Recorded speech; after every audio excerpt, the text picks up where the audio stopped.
অচিন বৃক্ষ। অচিন বৃক্ষ নিয়ে কতই তো কথা শুনেছি আমরা।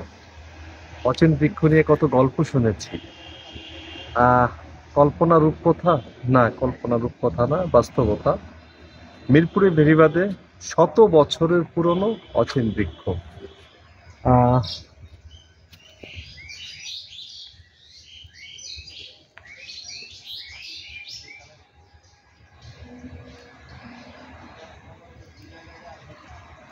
এই গাছটা যদি একটু দেখাই, শাখা প্রশাখা মেলে ধরেছে পুরো গাছটা জুড়ে।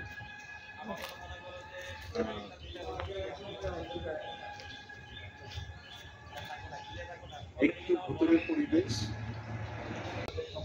একটু ভুতুরে পরিবেশ। সত্যি ভালো লাগছে।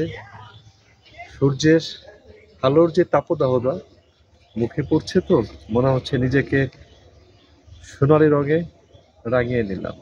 বিষয়টা কিন্তু আসলে এমনটি নয়। আহ যতদূর যাচ্ছি ভিতরের দিকে,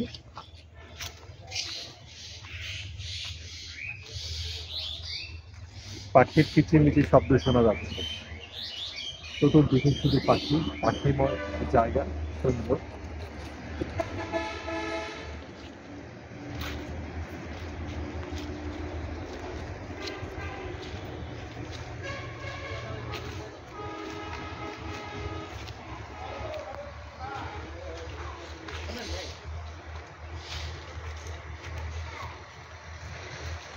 শত বছরের পুরনো এই বৃক্ষ, অচেন বৃক্ষ, বট গাছ, যেটাই বলি না কেন,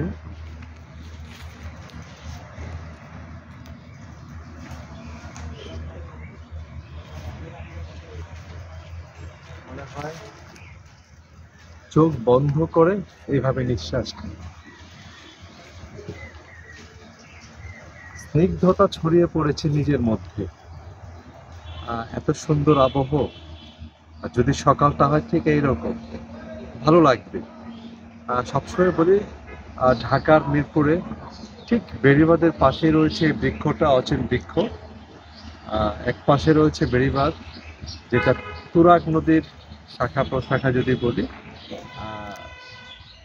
এর পাশে রয়েছে এই বৃক্ষটা, আর সত্যি ভালো লাগে।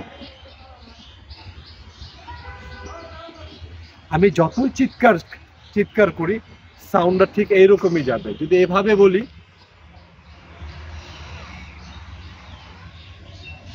নিঃশ্বাস নিতে সত্যি ভালো লাগে, অসম্ভব রকম ভালো লাগা কাজ করে।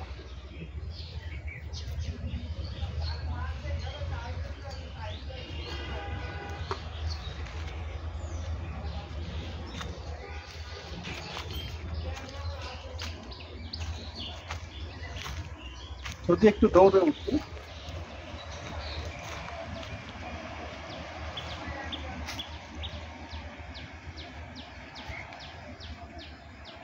যত চিৎকার করে সাউন্ডগুলো ঠিক এভাবে যাবে না, কেউ আছো,